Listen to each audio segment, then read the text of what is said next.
Oh mis amados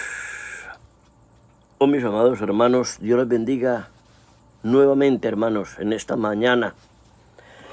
Quiero grabar un videíto en esta mañana para la gloria de Dios. Siempre lo hacemos así, porque eso es lo que el Señor dice, que todo lo que hagamos, sea de palabra o de hecho, lo hagamos todo para la gloria de Dios, en el nombre de nuestro Señor Jesús. Hoy quiero leerles la palabra de Dios. Voy a leerles unos 10 versículos del capítulo 3 de la carta del apóstol San Pablo a Tito. Pónganle buena atención a esto, hermanos. Perdón. Recuérdales que se sujeten a los gobernantes y autoridades, que obedezcan, que estén dispuestos a toda buena obra, que a nadie difamen, que no sean pendencieros, sino amables, mostrando toda mansedumbre para con todos los hombres. Porque nosotros también éramos en otro tiempo insensatos, rebeldes, extraviados, esclavos de concupiscencias y deleites diversos, viviendo en malicia y envidia, aborrecibles y aborreciéndonos unos a otros. Pero cuando se manifestó la bondad de Dios, nuestro Salvador, y su amor para con los hombres, nos salvó, no por obras de justicia que nosotros hubiésemos hecho, sino por su misericordia, por el lavamiento de la regeneración y por la renovación en el Espíritu Santo, el cual derramó en nosotros abundantemente por Jesucristo nuestro Salvador, para que justificados por su gracia, viniésemos a ser herederos conforme a la esperanza de la vida eterna. Palabra fiel es esta, y en estas cosas quiero que insistas con firmeza, para que los que creen en Dios procuren ocuparse en buenas obras. Estas cosas son buenas y útiles a los hombres. Pero evita las cuestiones necias y genealogías y contiendas y discusiones acerca de la ley, porque son vanas y sin provecho. Al hombre que cause divisiones, después de una y otra amonestación, deséchalo, sabiendo que el tal se ha pervertido y peca y está condenado por su propio juicio. Alabado sea el nombre de Dios para siempre. Hermanos, miren lo que dice esta escritura, se las leí con calma. Voy a darle un pequeño repaso y hacer unos pequeños comentarios. Algún día les dije que lo más importante es la palabra. Muy bueno para el que puede leer bien. Yo no tengo mucha ortografía para leer, yo conozco poco las puntuaciones. Yo les contaba un día en algún video a los hermanos que yo no tuve la oportunidad de estudiar, yo simplemente aprendí a leer en la Biblia, a hacer por ahí pequeñas letricas para medio defenderme empíricamente, con personas que me enseñaban por ahí, de buena voluntad.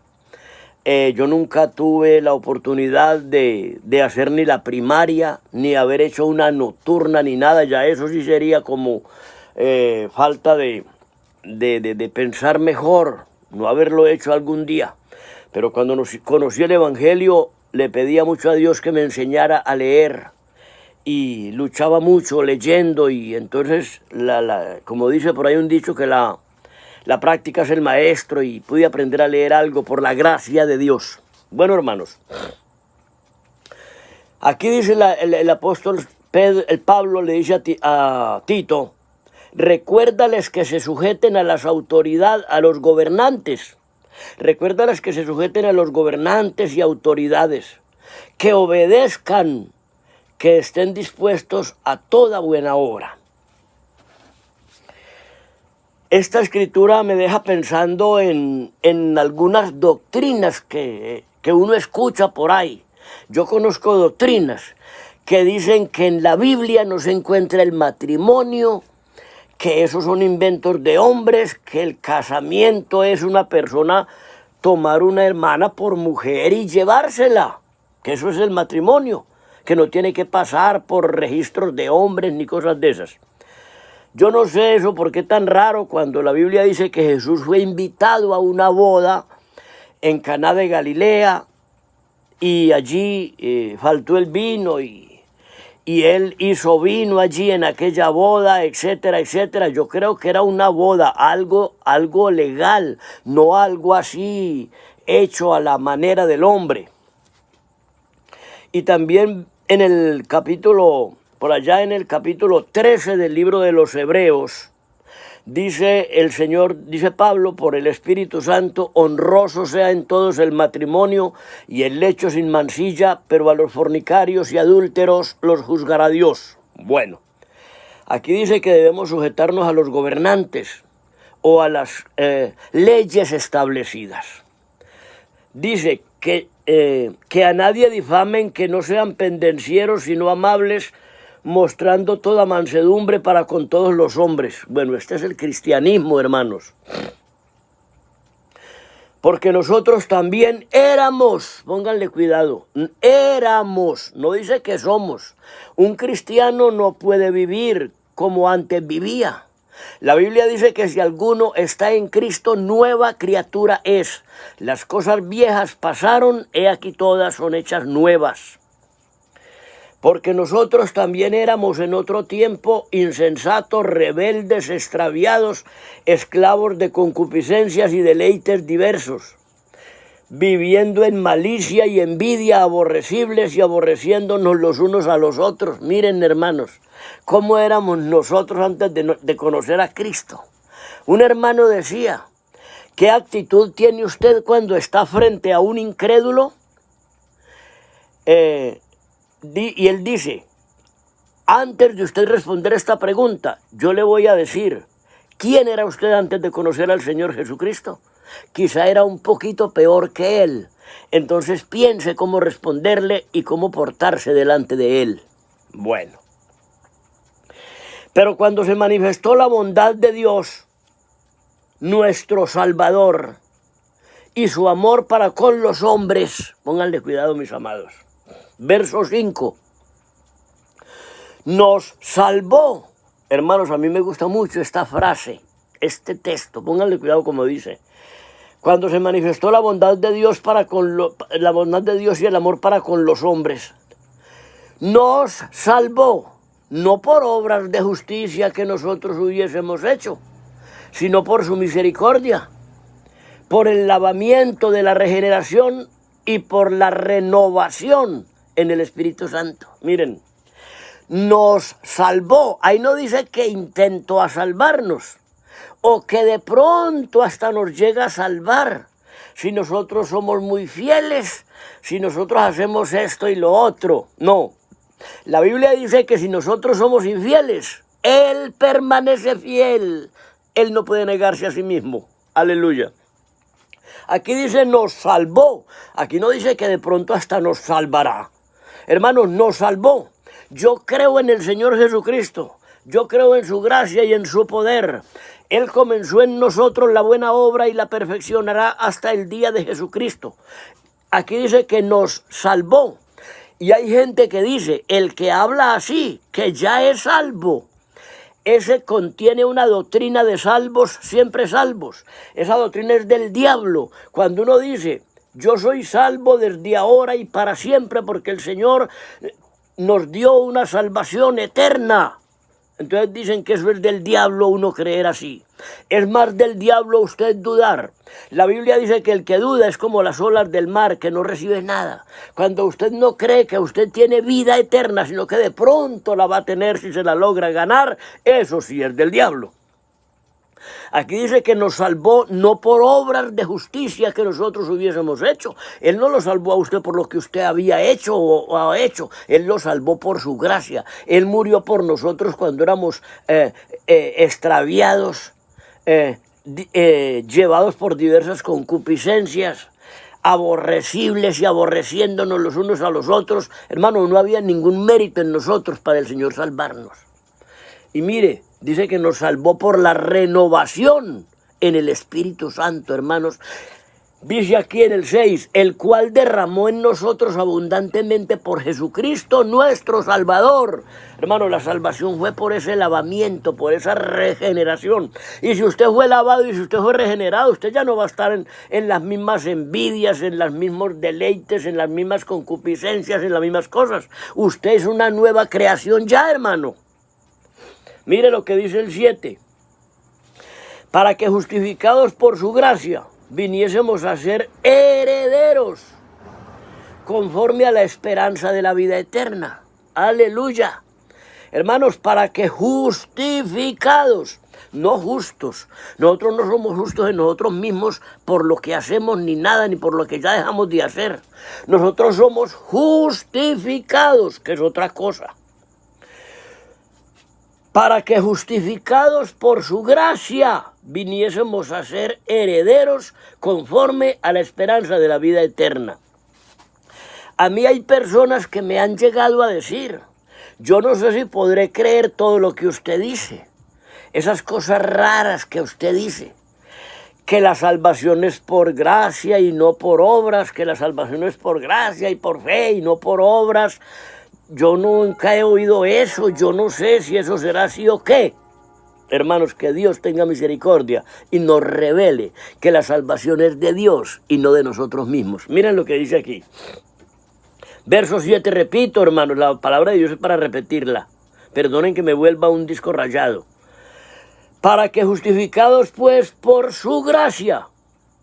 Miren, la justificación es gratuita, es por gracia. Para que justificados por su gracia viniésemos a ser herederos, aleluya, viniésemos a ser herederos conforme a la esperanza de la vida eterna. Hermanos, una herencia es gratis, una herencia no es que usted la ganó de ninguna manera, la herencia le quedó de sus padres. Tenemos una herencia de nuestro Padre que nos adoptó hijos suyos, porque a los suyos vino y los suyos no le recibieron, mas a todos los que le recibieron les dio potestad de ser hechos hijos de Dios, los cuales no son engendrados de carne y sangre, ni de voluntad de varón, sino de Dios. Así que todos los que son guiados por el Espíritu Santo, por el Espíritu de Dios, estos son hijos de Dios, dicen Romanos 8:14. El verso 8 dice así, palabra fiel es esta, y en estas cosas quiero que insistas con firmeza. Hermanos, miren, yo no sé, algunos dicen que yo digo que yo no predico sino solamente la gracia y no predico las obras y las cosas de esas. Mira lo que dice, palabra fiel es esta, y en estas cosas quiero que insistas con firmeza, para que los que creen en Dios procuren ocuparse en buenas obras. Estas cosas son buenas y útiles a los hombres. Hermanos, ocuparnos en buenas obras. Estas cosas son buenas y útiles a los hombres. Esto es bueno, esto es útil. Pero la salvación de todas maneras es por gracia, no es por esto. Pero Dios premia la obediencia, hermanos, y no es con cualquier cosita, sino con la vida eterna. Verso 9, hermanos, dice, pero evita las cuestiones necias y genealogías y contiendas y discusiones acerca de la ley, porque son vanas y sin provecho. Miren, hermanos, pero evita las cuestiones necias y genealogías y contenciones y discusiones acerca de la ley, porque son vanas y sin provecho. ¿Ven ustedes? Hermano, eso no tiene sentido, estar discutiendo con la gente por obras de la ley y por cosas que no tienen sentido. Que porque usted no guarda el sábado, que porque usted no predica que los borrachos y los ladrones y los asesinos no heredan el reino de los cielos. Discusiones por la ley, hermanos. Que porque usted no predica la ley, que porque usted no cree en la ley, que porque usted no predica sino la gracia y la fe y predica solamente a Jesucristo. Eso a usted no le sirve de nada, usted tiene que predicar la ley, porque a mí me han dicho, pastores me han dicho, es que usted está muy errado, usted no explica bien los mandamientos de Cristo. Usted dice que la doctrina de Cristo es Cristo mismo y está muy errado porque no es Cristo. Es una cantidad de mandamientos que Él nos dejó. Eso es lo que Él cree, eso es lo que Él dice. Bueno, aquí dice, pero evita las cuestiones necias y genealogías y contenciones y disensiones acerca de la ley, porque son vanas y sin provecho. Miren, al hombre que cause divisiones, pónganle bien cuidado, verso 10, al hombre que cause divisiones después de una y otra amonestación, deséchalo. Qué tremendo esto, hermanos. Uno a la final no sabe bien quién es el que causa divisiones. Si uno se sale de una religión por ahí o de algún grupo, de alguna cosa, si uno se sale por problemas diversos, entonces pensarán que uno está causando divisiones. Pero las divisiones las causa el que causa los problemas en el grupo, en la iglesia, en el lugar de reuniones. Entonces la Biblia nos manda a que lo desechemos, miren ustedes, a la persona que cause divisiones, que cause problemas en la iglesia. Nos manda que lo desechemos y miren lo que dice. Dice, deséchalo. Verso 11, es el último verso que quiero compartirles. Dice, sabiendo que el tal se ha pervertido y peca. Aunque él cree que no peca, el que hace eso cree que no peca. El que hace semejante cosa de causar problemas en la iglesia, discusiones acerca de la ley o acerca de las obras, acerca de las cosas, que no se conforma con las sanas palabras de nuestro Señor Jesucristo. Porque Pablo le dice a Timoteo que si alguno enseña otra cosa, pero ¿otra cosa de qué? Que si alguno enseña otra cosa que no sea Jesucristo y su evangelio, dice, si alguno enseña otra cosa y no se conforma con las sanas palabras de nuestro Señor Jesucristo, es que no se conforman con las palabras de nuestro Señor Jesucristo, sino que quieren es la ley, las obras y las cosas hechas por el hombre. Si alguno enseña otra cosa y no se conforma con las sanas palabras de nuestro Señor Jesucristo y a la doctrina que es conforme a la piedad, no sabe nada, está envanecido y delira acerca de cuestiones y contiendas acerca de la ley y cosas por el estilo. Entonces aquí dice que a los que hagan eso, que los desechemos. Dice, deséchalo. Y en el verso 11, que es el último que voy a compartir, dice, sabiendo que el tal se ha pervertido y peca y está condenado por su propio juicio. Aleluya. Hermanos, yo no puedo hacer juicios, yo no puedo estar juzgando a los hermanos por mi parecer, porque según mi entendimiento o mi filtro, yo creo que él está errado, que él está mal. Pero lo que pasa es que el hermano tiene su propio ministerio a la manera que Dios le ha dado a él, porque cada uno tiene su propia función. El Señor, en la Biblia, el Señor dijo una parábola que se llama la parábola de los talentos, y dice que es semejante a un hombre que yéndose lejos repartió sus bienes, y a cada uno le dio conforme a su capacidad, y al que, y dice que después vino a pedir cuentas de sus talentos que había repartido, y el que había recibido 5 talentos, le entregó 10. Había trabajado esos talentos a la manera de Dios, a la manera que Dios le dijo. Y el que había recibido 2 talentos, le entregó 4 talentos, porque trabajó el talento a la manera que Dios le había encomendado. Pero el que había recibido 1 talento era un hombre muy pesimista y le dijo: Señor, me diste un talento, aquí lo tienes, te lo entrego porque yo no lo trabajé porque tuve miedo, que tú eras hombre severo, que tomas lo que no puses y que ciegas lo que no sembraste. Por tanto, aquí tienes tu talento. El Señor le dijo: hombre perezoso. Oiga, 1 solo talento. De pronto él no sabía mucho trabajar y lo que hizo fue que se aperezó y no hizo nada. Y el Señor le dijo: hombre perezoso, ¿por qué no llevaste mi dinero a los banqueros y al venir yo hubiera recibido mi dinero con el logro? Y dijo a los servidores, dijo a los siervos: quítenle el talento y désenlo al que tiene 10. Entonces los siervos dijeron: Señor, él tiene 10.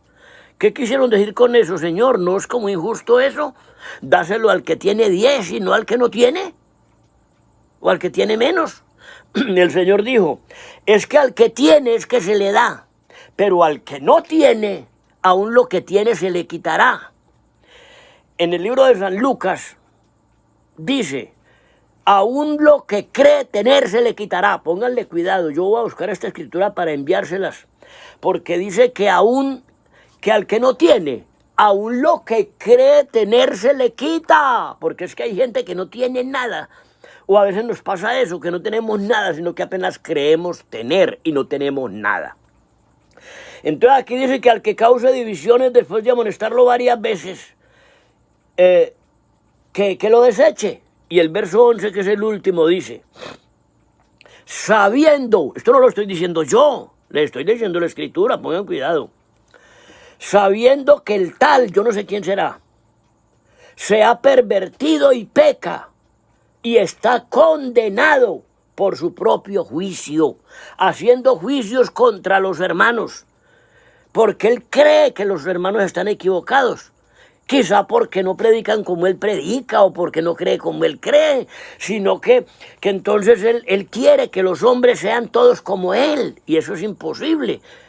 La persona que cause divisiones, que haga esto, yo no sé quién será, esto le puede caer al que haga esto. Dice que está condenado por su propio juicio. Hermano, nosotros no podemos hacer juicios contra nadie, a menos que nosotros constatemos que está blasfemando y que está engañando a los hermanos con cosas raras y no con Jesucristo. Mire, hermanos, porque no se puede, hermano, hacer juicio contra nadie, a menos que esté blasfemando. Hermanos, hay que tener mucho cuidado en hacer juicios, hermano. La Biblia dice que Jesús dijo: Dios no juzga a nadie, sino que todo el juicio dio al Hijo. Aleluya. El Hijo de Dios es el que tiene que juzgar en su venida. El Hijo de Dios es el que tiene que decir: huid de mí, malditos, al fuego eterno preparado por el diablo y sus ángeles. A él es que le toca, porque nosotros no sabemos cuál es el maldito para echarlo fuera y criticarlo y juzgarlo. Entonces nosotros quedamos condenados por nuestro propio juicio. Dios no nos ha enviado a eso, hermanos, sino a predicar la palabra como está escrita. Entonces mire que aquí dice que el que causa divisiones está condenado y peca por su propio juicio. Hermanos, aprendamos a no hacer juicios contra nadie. Usted puede juzgar una doctrina como falsa, pero no puede juzgar a una persona como persona y darle la condenación, decirle demonio y decirle lo que sea, sin saber quién será esa persona. A menos que usted tenga la certeza que esa persona está totalmente blasfemando en contra de Dios. Y sin embargo, a usted lo que le toca es retirarse, pero no condenar a esa persona, no juzgarlo públicamente, ni a solas, ni en pensamiento. A pesar de que aquí dice, sabiendo que está condenado y peca por su propio juicio. Pero nosotros no nos toca hacer eso. Nos toca retirarnos, pero no hacer ningún juicio contra tales personas. Hermanos, hasta aquí. Seguiré con otro videíto que voy a hacer del libro de San Pedro, del segunda de Pedro, capítulo 3. Pero mañana o otro día, si Dios me lo permite. Dios les bendiga, hermanos, grandemente en el nombre de Jesús. Aleluya.